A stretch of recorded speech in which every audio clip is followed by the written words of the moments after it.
और मैं यहीं ओखला गाजीनगर का रहने वाला हूँ। मैंने जो वोट दिया है शफीउर रहमान को, जो जेल में डाल रखा है, उसकी आज़ादी के लिए वोट दिया है। मैंने अपना वोट जो है अपनी ताकत दिखाई है कि जो मुसलमानों पे जुल्म हो रहा है कि वो जुल्म ना हो, कि हमारा वोट हमारी मुसलमानों की ताकत है कि हम चाहते हैं शफीउर रहमान को रिहा किया जाए, क्योंकि वो मजलूम है, उसने कोई जुल्म नहीं किया।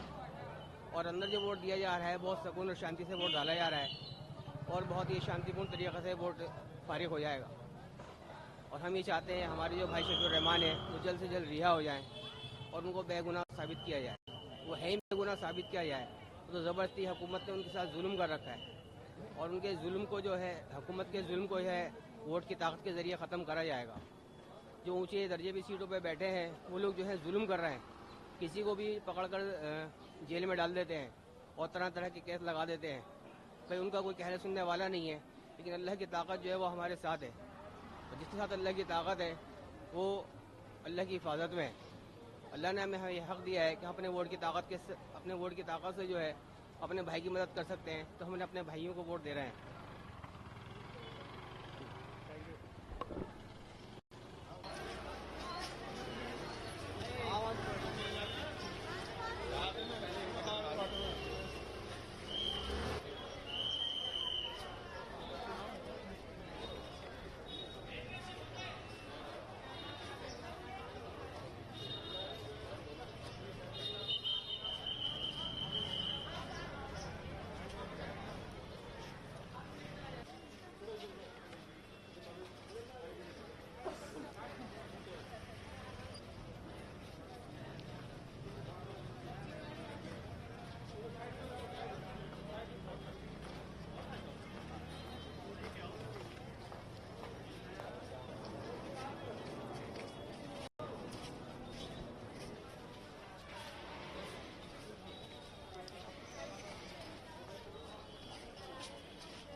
पॉजिटिव है। देखिए सुबह 7 बजे से सुबह 7 बजे से आवाम का हुजूम है सड़कों पे और पूरी तरीके से भरपूर तादाद में लोग वोट करने के लिए आ रहे हैं।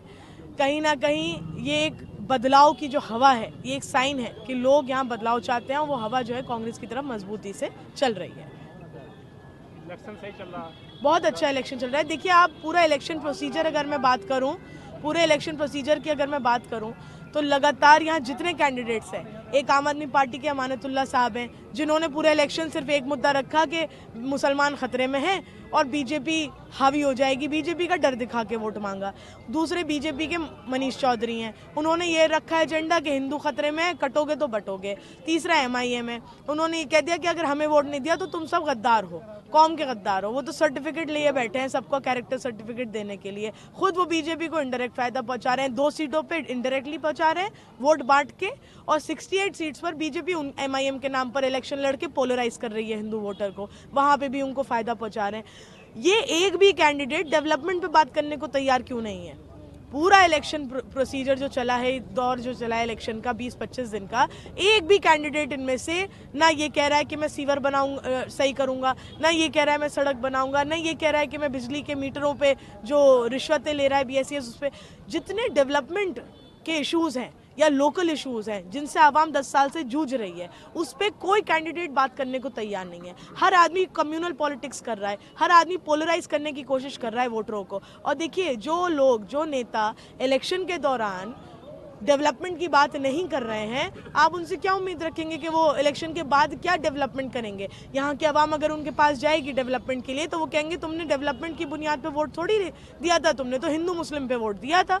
ये जो फैक्टर्स हैं सारे, इससे यहाँ की आवाम बहुत ऊब चुकी है। और देखिए जिस तरीके से कल रात यहाँ के विधायक अमानतुल्लाह खान साहब को पकड़ा गया है, पुलिस ने पकड़ा है पैसे बांटते हुए। उनको लगा पूरी रात वो पैसों की गड्डियाँ लेके घूमे हैं पैसे बांटते हुए। उनको शायद ये बदगुमानी थी कि ओखला की आवाम जो है वो बिकाऊ है। मैं उनको ये बता दूं कि यहाँ की आवाम आपको बेच देगी विधायक जी, अगर आपने यहाँ की आवाम को बिकाऊ समझा। यहाँ के लोग बहुत मजबूत लोग हैं, आप उन्हें खरीद नहीं सकते। आपकी जमानत जब्त हो रही है, आपको जाहिर हो गया ये बात, इसीलिए आप इस तरीके के हर तरीके के हथकंडे आजमा रहे हैं। आपने मॉडल कोड ऑफ कंडक्ट का वायलेशन पहले दिन से करा है। शाहीन बाग में जो इनका ऑफिस बना हुआ है वो सरकारी जगह पर बना हुआ है। सरकारी जगह पे ऑफिस जो बना है उससे ये चुनाव प्रचार कर रहे हैं लगातार 20-25 दिन से। इलेक्शन कमीशन को दिखाई नहीं देता है? कांग्रेस की लड़ियां झंडियां दिख जाती हैं फ्लाइंग स्क्वाड्स को। फ्लाइंग स्क्वाड कहती है आके हमसे कि डोर टू डोर की रिटर्न परमिशन लेकर आओ, लेकिन आम आदमी जो वायलेशन कर रही है या बीजेपी जो वायलेशन कर रही है वो दिखाई नहीं देता इलेक्शन कमीशन को। आप 8 तारीख को देखिएगा, कांग्रेस पार्टी बहुत मजबूती से कमबैक कर रही है दिल्ली के अंदर और किंग मेकर का रोल प्ले करेगी। बिना कांग्रेस के कोई दिल्ली में सरकार नहीं बना पाएगा। 2013 की तरह वापसी करेगी कांग्रेस? 2013 से और ज्यादा मजबूती के साथ हम वापसी करेंगे। सब कुछ बहुत डिटेल से अभी हमारी जो एमएलए कैंडिडेट अरीबा खान ने बताया। एक पोलराइजेशन करने के अलग अलग तरीके इन्होंने बनाए हुए हैं। डेवलपमेंट पर कोई बात ही नहीं कर रहा।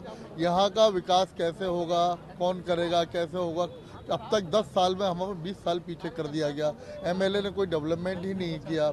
अगर नेगेटिव इश्यूज उठाते हैं, कोई काम नहीं हो रहा। डेवलपमेंट पर तो किसी ने, अभी इस बच्ची ने बताया, सब कुछ इसने बता दिया, हमें बताने की ज़रूरत नहीं है आवाम को। और इलाके का हालात बहुत ख़राब है। कोई सिंपैथी गेन कर रहा है, कोई सिंपैथी लेने की कोशिश कर रहा है, कोई इमोशनल कार्ड खेल रहा है, कोई कह रहा है बीजेपी जीत जाएगी उसके नाम पर। वो हमारा मकसद है डेवलपमेंट होना चाहिए। डेवलपमेंट कैसे होगा, कौन करेगा, किस तरह करेगा, कांग्रेस को मजबूत कीजिए, ये हमारा मुद्दा है, ये हमारा ये है। Thank you.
आम आदमी पार्टी चुनाव दिल्ली में बुरी तरह हार रही है।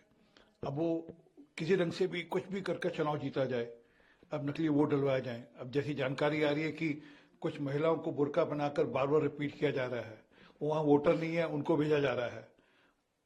अपेक्षा करता हूं इलेक्शन कमीशन की जांच कराएंगे और जांच कराकर जो लोग भी इसमें फेक वोटिंग डालें उनको उनके खिलाफ कार्रवाई होगी, क्योंकि लोकतंत्र के अंदर आप अपनी बात कहकर जीतें।